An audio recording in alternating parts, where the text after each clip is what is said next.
దేవుని పరిశుద్ధ నామమునకే మహిమ కలుగునుగాక. కూడి చేరువచ్చిన మీ అందరికీ నా ప్రేమ వందనాలు తల్లి, వందనాలు. అందరు బాగున్నారా? వాక్యము మన ఆత్మలకి ఆహారం. ఈరోజు ఒక చిన్న వర్తమానము నేను మీకు చెప్పాలని సిద్ధపడ్డాను. తీయండి, దినవృత్తాంతముల 2వ గ్రంథం 20వ అధ్యాయం 20వ వచనం.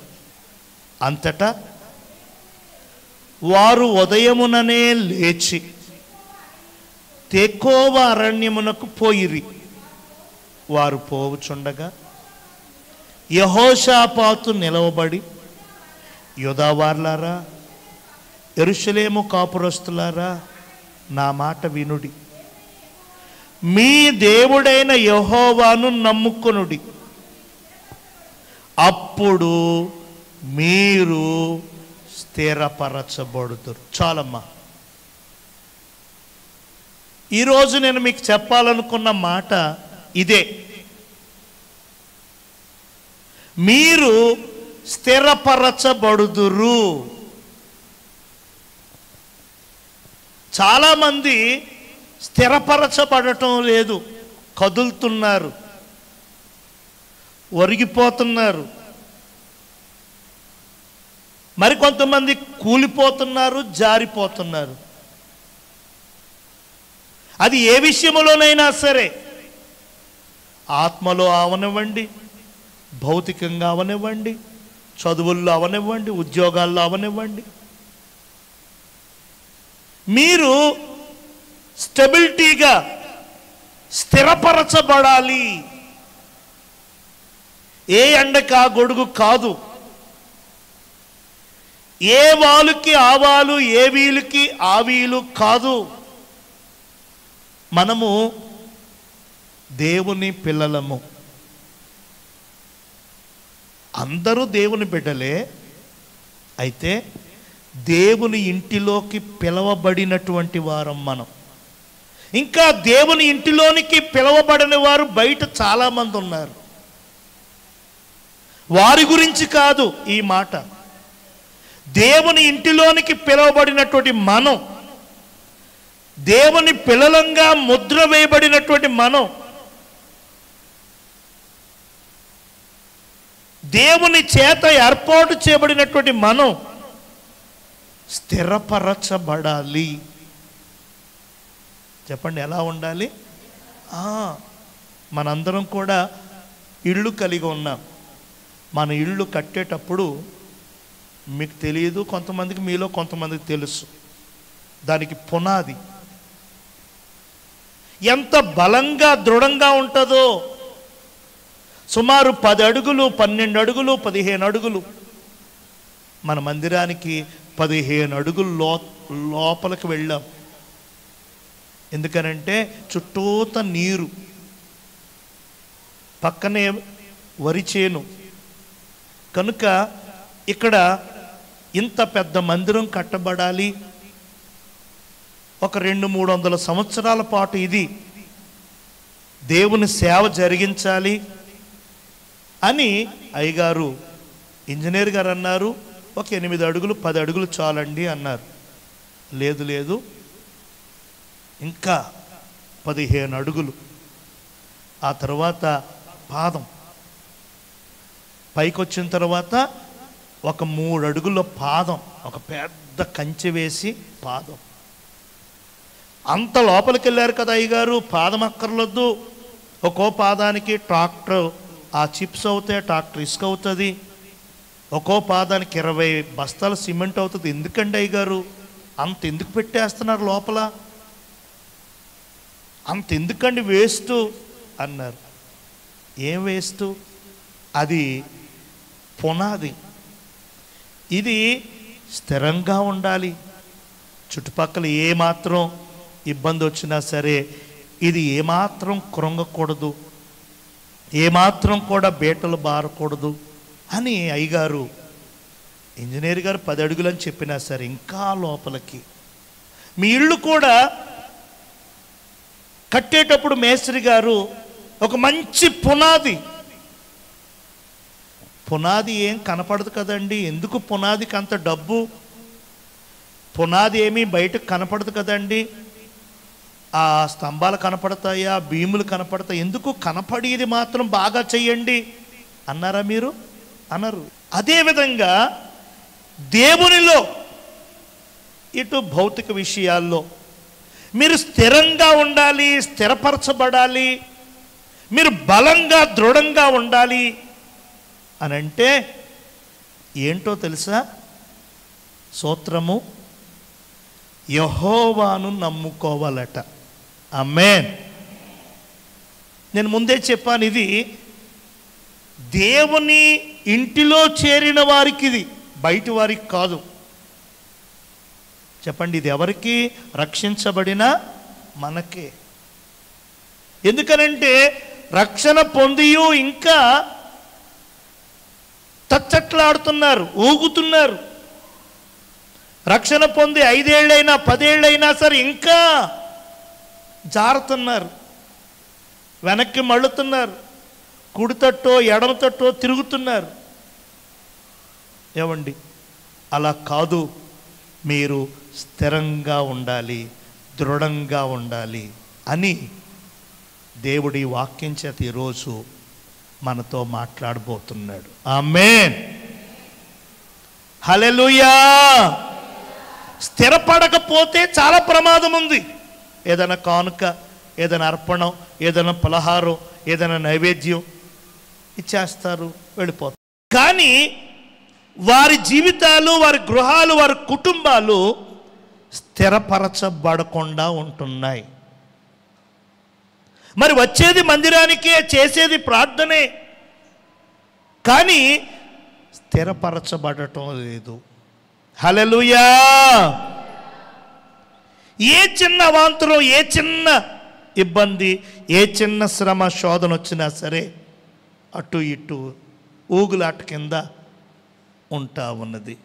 అయితే ఈరోజు మీరు స్థిరపరచబడాలని దేవుడు కోరుకుని, మీరు దృఢంగా బలంగా ఉండాలని దేవుడు ఆశించి ఈ వర్తమానాన్ని మనకు నేర్పించబోతున్నాడు. ఆమేన్.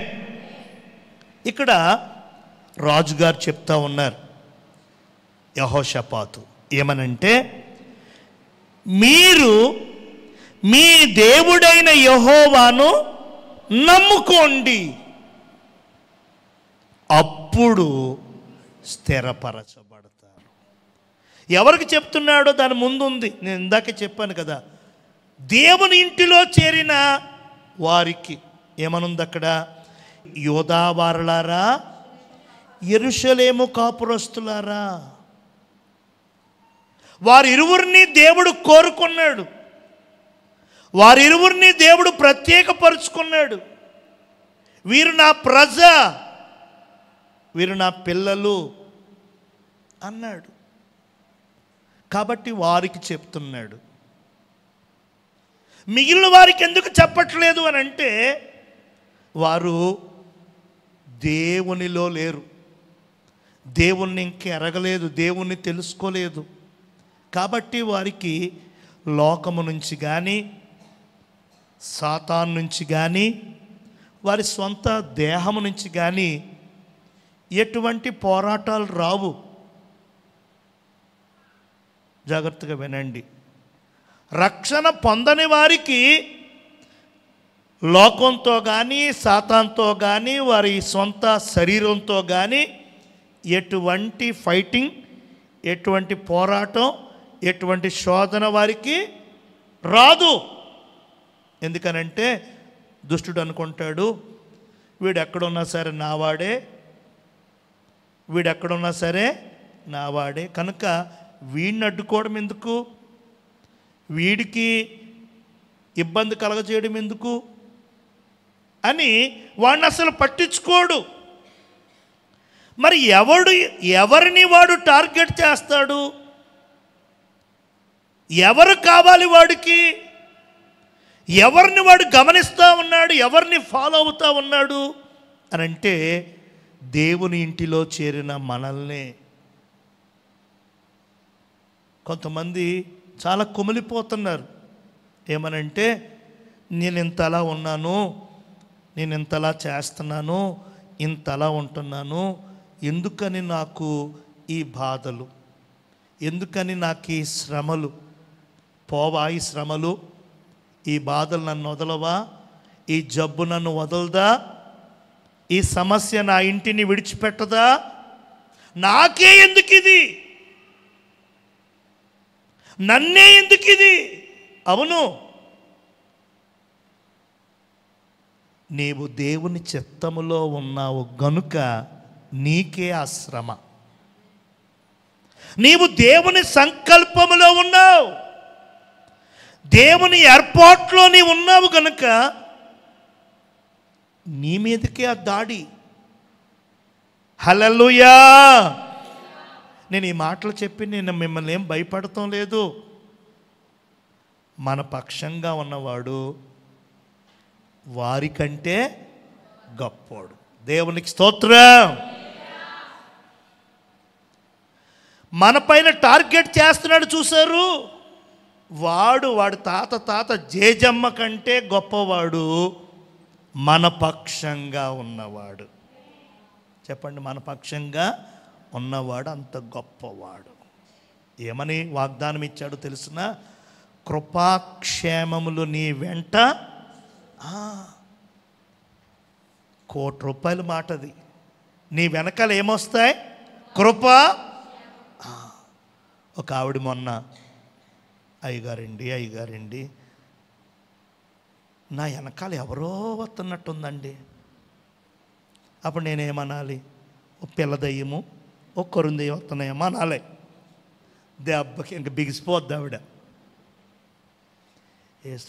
ఏం చెప్పాలి అనుకుని, నిజమేనమ్మా నీ వెనకాల 2 వస్తున్నాయి, భయపడొద్దు, నీ వెనకాల 2 వస్తున్నాయి, నువ్వు గుమ్మం దాటి బయటికి రాను. వస్తా. నిజమేనండి గుమ్మ. దేవునికి స్తోత్రం. చర్చి వరకు వస్తున్నాయి, మరి చర్చిలో రావట్లేదు. నిజమైన చర్చిలో రావట్లేదండి.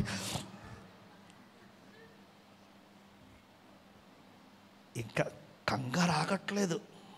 ఒకటి కృప, ఇంకోటి ఆవిడకి ఏం కావాలి జవాబు? కొరుంది మోటి.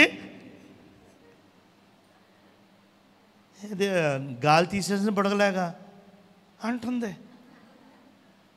ఆవిడ గనక నీకు దెయ్యాలు ఉన్నాయి, నేను తోడు కడతాను, 10,000 ఎట్రా అంటే సెకండ్లో తెచ్చేసేలాగా ఉంది ఆవిడ. మనకు అయ్యేందుకు? దేవునికి స్తోత్రం. ఆవిడ అనుమానం తప్ప, ఆ చెల్లి భయం తప్ప, ఆ చెల్లి ఆ ఆలోచన తప్ప తన వెనకాల ఏమీ లేదు. ఒకవేళ ఉంటే కనుక నీ వెనకాల ఎవరుంటారో తెలుసా? కుడి పక్కన కృప, ఎడమ పక్కన క్షేమం. ఇంకా దేవదూతలు ఉంటాయి. నువ్వు పడిపోకుండా, జారిపోకుండా, నీకు దెబ్బ తగలకుండా. మీకు నవ్వు అనిపించవచ్చు కానీ ఏమండి, ఒక చిన్న చీమ కూడా కొట్టదు మిమ్మల్ని. నేను అటువంటి విశ్వాసంతో ఉంటాను. ఒక చిన్న దోమ కూడా. నాతో ఉన్నవారు అంటారు, అయ్యగారండి దోమలండి పెట్టుకోండి, ఇది అగరొత్తు అంటారు. ఓరు నాయన, అగరొత్తులు ఎట్టి టైం ఉందిరా బాబా. దేవునికి స్తోత్రం. అమ్మ అగరొత్తులు ఎట్టమన్నారని చచ్చిపోయి అగరొత్తులు ఎడతారు కానీ వద్దమ్మోయ్. అప్పుడు నేను అంటాను, నన్ను కొట్టదు, ఒకవేళ కుడితే కనుక కుట్టి అది చచ్చిపోద్ది, నన్ను కొట్టదు అంటాను. అన్నిటికీ వ్యతిరేకం. మరి వ్యతిరేకం కాబట్టి నిర్ణయంగా ఉండాలా? దేవునికి స్తోత్రం. నమ్ముట నీ వలనైతే నీ వల్ల అవుతుందా చెక్ చేసుకో. అనుమానం, సందేహం, అందుకనే ప్రభు నొక్కి చెప్పారు ఇక్కడ, యెహోవాను నమ్ముకొనుడి. దేవునికి స్తోత్రం. అప్పుడు మీరు స్థిరపరచబడతారు. యెహోవా మీద మీరు ఎప్పుడైతే సంపూర్ణంగా ఆనుకుంటారో, ఆధారపడతారో, ఆయన గట్టిగా హత్తుకుంటారో, అప్పుడు మీరు స్థిరపరచబడతారు. స్థిరపరచబడకపోవడానికి కారణము యెహోవాను మాత్రమే నమ్మకపోవడం. యెహోవాను నమ్ముతున్నారు, పద్ధతుల్ని నమ్ముతున్నారు, ఆచారాల్ని నమ్ముతున్నారు, ఆనవాయితీల్ని నమ్ముతున్నారు. యెహోవాను మాత్రమే నమ్మాలి. రాజు చెప్తున్నాడు, యూదావారులారా, యెరూషలేము నివాసులారా, కాపురస్తులారా, భయపడొద్దు, జడియవద్దు, దిగులు చెందవద్దు. ఎందుకనంటే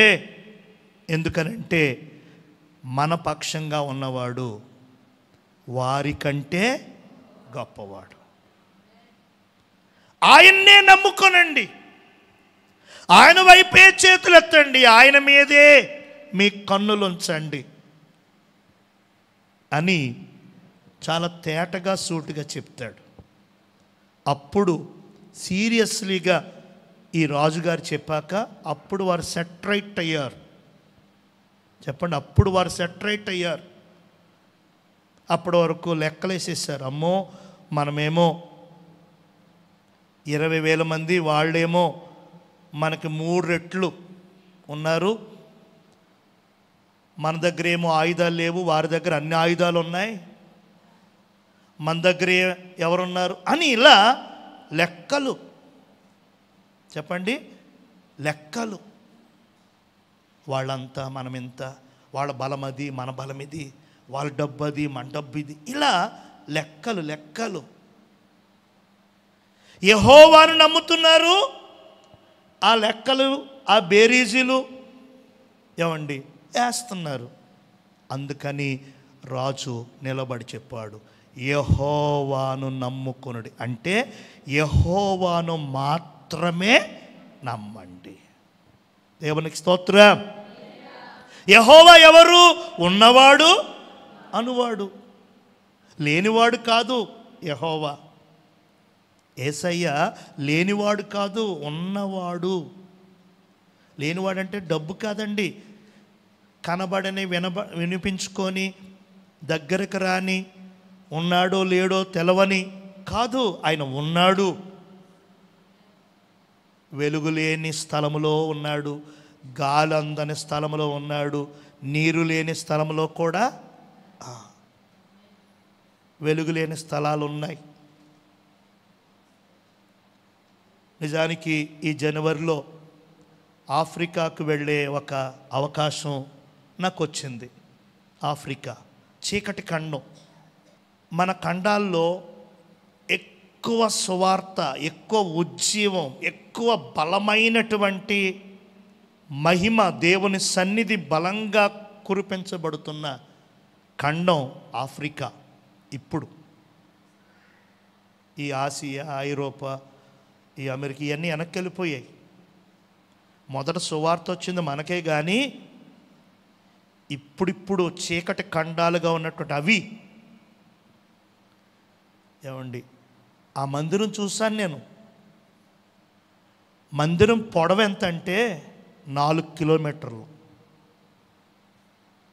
వెడల్పు 1.5 కిలోమీటర్ మందిరం. దేవునికి స్తోత్రం. ఆఫ్రికాలో అటువంటి అభిషక్త దైవజనులను దేవుడు లేపాడు. ఆఫ్రికా ఖండాన్ని కదిలించేస్తున్నాడు దేవుడు. అక్కడికి వెళ్ళే అవకాశం ఒక పాస్టర్ గారి ద్వారా నాకు వచ్చింది. అయితే రాను పోను అన్ని ఇంచుమించు 1,82,00,000 రూపాయలు ఖర్చు అవుతుంది. అయితే మొన్నే మేము ఇలా బయటికి వెళ్ళాం కదండి. తర్వాత దేవుని చిత్తమైతే తప్పకుండా వస్తానని నేను మానుకున్నా. కానీ వారి స్టేటస్లు చూస్తున్నాను. స్టేటస్లు చూస్తుంటే ఆశ, అయ్యి బాబోయ్, అయ్యి బొబ్బలే ఉంది అనిపిస్తుంది. ఎవరు చూడమన్నారు స్టేటస్లో? దేవునికి స్తోత్రం. అప్పుడు ఆ పాస్టర్ గారు పెడుతున్నాను, అయ్యో నేను మిస్ అయ్యాను పాస్టర్ గారు, నెక్స్ట్ టైం తప్పనిసరిగా. ఓకే పాస్టర్, నెక్స్ట్ టైం మళ్ళా ఉంది, నేను చెప్తాను మీకు అని అన్నారు. దేవునికి మహిమ కలుగును గాక. వినండి, యెహోవాను మాత్రమే నమ్ముకోవాలి, అప్పుడు స్థిరపరచబడతాం. యెహోషాపాతు చెప్పాడు గట్టిగా. అప్పటి వరకు అది ఇది ఇది అన్నారు. ఎప్పుడైతే ఈ మాట అన్నారు, అప్పుడు వారు నిదానమయ్యారు. అప్పుడు ఆ యుద్ధంలో గొప్ప జయాన్ని చూశారు. దేవునికి స్తోత్రం. మీతో కూడా వచ్చేవాడు మీ దేవుడైన యెహోవా. ఆయన ఉన్నవాడు. అనువాడు అంటే అన్నిటినీ జరిగించువాడు. అను అంటే ఏంటంటే ఆమేన్, జరుగునుగాక, అవునుగాక అని చెప్పేది ఆయన. మీరు ఆమేన్ అనొచ్చు, నేను ఆమేన్ అనొచ్చు, జరుగునుగాక అనొచ్చు. మనం ఎంతమంది అన్నా సరే అసలైన ఆయన అనకపోతే దండగే. చెప్పండి, మనం ఎంతమంది గట్టిగా అవతల తుళ్ళిపోయేలాగా ఎంత గట్టిగా ఆమేన్ అన్నా అనాల్సింది ఎవరు? ఆయన. చెప్పండి, అనాల్సింది ఎవరు? ఆయన. దేవునికి స్తోత్రం. అనాల్సిన ఆయన అనకుండా అన్నీ జరిగించేది ఆయన, అంతా జరిగించేది ఆయన. హల్లెలూయా. కాబట్టి ఉన్నవాడు అనువాడై ఉన్న దేవుడు, నేను చెప్తున్నాను, ఉన్నది లేనట్టుగా చేస్తాడు, లేనిది ఉన్నట్టుగా. నీ ఒంట్లో, నీ శరీర అవయవాల్లో ఎటువంటి లోపమున్నా సరే, ఫలానాది ఉంది, నీకు ఆపరేషన్, ఫలానాది ఉంది, ఫలానా పనిచేయలో ఫలానాది ఉంది, నీ వల్ల కాదు అని డాక్టర్ గారు చెప్పినా సరే, ఏమండి, నా దేవుడు, మనం ఆరాధించే యేసయ్య లేనట్టుగా చేస్తాడు. ఎంత పెద్ద గడ్డున్నా సరే మాయమైపోయేలాగా చేస్తాడు. ఎంత భయంకరమైనటువంటి బాధ అయినా సరే, అది ఏదైనా సరే, దెయ్యం వల్ల కానీ, నిజంగా శరీరంలోని ఏదైనా హార్మోన్ ప్రభావం వల్ల, శరీరంలోని ఏదైనా నీరసం, రక్తం లేక కానీ, ఇంకోటి లేక కానీ, ఏదైనా సరే లేనిది ఉన్నట్టుగా చేస్తారు, ఉన్నది లేనట్టుగా. అటువంటి మహిమ కలిగిన దేవుడు మనకున్నాడు. దేవునికి స్తోత్రం. అద్భుతాలు చేసే దేవుడు మన వెంట ఉన్నాడు. ఆశ్చర్య కార్యాలు జరిగించే ప్రభువు మీలో ఉన్నాడు, మీతో ఉన్నాడు. అన్నయ్య దగ్గరే ఉన్నాడు, అక్క దగ్గరే ఉన్నారు దేవుడు అనుకోకండి దయచేసి. ఆయన అందరిలో ఉండే దేవుడు, అందరికీ కనబడే దేవుడు, అందరితో మాట్లాడే దేవుడు. దేవునికి స్తోత్రం. నీలోనే ఉన్నాడు, సరిగ్గా చూడు. చాలామంది వారి దగ్గరున్న దేవుణ్ణి చూడట్లేదు, గుర్తించట్లేదు, బయట వెతుకుతున్నారు, అక్కడ ఇక్కడ అక్కడ. మన ఒకసారి ఏదో జరిగింది, చేత్తోనే పట్టుకున్నాను దాన్ని, ఏదని మొత్తం పావుగంట నుంచి వెతుకుతున్నాను. అప్పుడు సునీత అన్నదనమాట, నీ చేతిలో ఉంది ఏంటన్నది. చేతిలోనే ఉంది. 10 నిమిషాలు బట్టి తాళమో తాళమని వెతుకుతున్నాం, కింద పైన, అక్కడ వదిలేసి ఇక్కడ వదిలేసి, ఇంతకీ చేతిలోనే ఉంది అది. అలా మన దగ్గరే, మనలోనే ఉన్నారు యేసయ్య. ఆయన చూడట్లేదు, ఆయన గుర్తుపట్టట్లేదు, ఆయన స్వరాన్ని మనం వినిపించుకోవట్లేదు. ఇక్కడున్నాడని, ఇంకో చోట ఉన్నాడని, అక్కడున్నాడని. హల్లెలూయా. మీరు స్థిరపరచబడాలి, మీరు బలవంతులుగా ఉండాలి. మీరు అన్ని విషయాల్లో కూడా మీరు బలవంతులుగా బలాఢ్యులుగా ఉండాలి అనంటే యెహోవాను మాత్రమే నమ్మాలి. చెప్పండి చెప్పండి, యెహోవాను మాత్రమే. మీరు చెప్పే సమాధానం ఏంటంటే నమ్ముకుంటున్నామండి అంటారు. యెహోవాను లేక యేసయ్యను నమ్ముకోండి అన్నాననుకో, మీరు చెప్పే నమ్ముకుంటున్నామండి. ఆయన అంటే ఎంతో ఇదండి, యేసుబాబు అంటే మాకు ఎంతో అంటారు. నమ్ముకుంటున్నాము అంటారు. ఆయన్ను మాత్రమే నమ్మాలి. నేను చెప్పే మాట అది. ఆయన తప్ప దేవుడు లేడు. పైన ఆకాశం అందే గాని కింద భూమి అందే గాని, భూమి కింద దేవుడు ఒక్కడే, పరమాత్ముడు ఒక్కడే, సృష్టికర్త ఒక్కడే, ఉన్నవాడు అనువాడు అన్నిటినీ జరిగించువాడు, సైన్యములకు అధిపతియగు యెహోవా. హల్లెలూయా. ఆయన్ను మాత్రమే నమ్మండి. అలా అన్నారండి, ఇలా ఇలా అన్నారండి, అలా చేస్తేనండి, ఇలా చెందితేనండి, ఏవేవో ఎవరెవరో నీ అభిమానులు సలహాలు ఇస్తారు, ఫోన్లో చెప్తారు, దగ్గరకు వచ్చి కూడా సూచనలు ఇస్తారు. వినేసి వదిలేయండి. మీరు నమ్మాల్సింది మాత్రం, నమ్ముకోవాల్సింది మాత్రం, ఆనుకోవాల్సింది మాత్రం, ఆధారపడాల్సింది మాత్రం, గట్టిగా హత్తుకోవాల్సింది మాత్రం మీ దేవుడైన యెహోవాను మాత్రమే. దేవునికి స్తోత్రం. అయితే స్థిరపడకపోవటం వల్ల ఎన్నో ప్రమాదాలు ఉన్నాయి. అవి మీకు చెప్పాలని నేను ఈ వాక్యాన్ని తీసుకున్నాను. స్థిరపరచబడతారు అని యెహోషువ చెప్పారు. ఆ ప్రకారంగా వారు స్థిరపరచబడ్డారు, సెటరేట్ అయిపోయారు, యుద్ధంలో గొప్ప జయాన్ని అందుకున్నారు. గొప్ప జయం వారిని వరించేసింది. అయితే స్థిరపరచబడకపోవటం వలన చాలా ఇబ్బందులు ఉన్నాయండి. ఆ ఇబ్బందులు చవి చూస్తున్నారు కొందరు. మనం ఈరోజు ఏంటా ఇబ్బందులు, మనం అవుట్లైన్ చూసుకుందాం అంతే. పై పైన చూసుకుని, అమ్మో స్థిరపరచబడకపోతే ఇంత ప్రమాదమా, నేను స్టెబిలిటీగా ఉండకపోతే ఇంత ఘోరమా, నేను స్థిరపరచబడకపోవటం వల్ల ఇంత నష్టమా అని మనం ఒక్కసారి మననం చేసుకుందాం. తీయండి మొట్టమొదటిగా 119వ కీర్తన 133వ వాక్యం. నీ వాక్యమును బట్టి నా అడుగులు స్థిరపరచుము, ఏ పాపమును నన్ను ఏలనీయకము. మొట్టమొదటిగా మనం స్థిరపరచబడకపోతే ప్రమాదం ఏంటో తెలుసునా?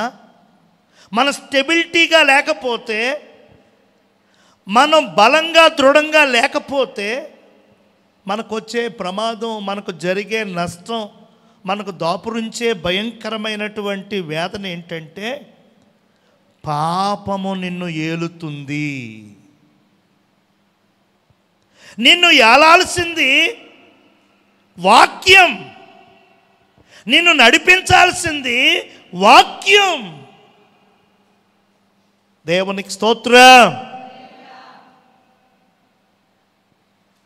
నిన్ను బలపరిచేది, నడిపించేది, ఏలాల్సింది వాక్యం అనగా దేవుడు.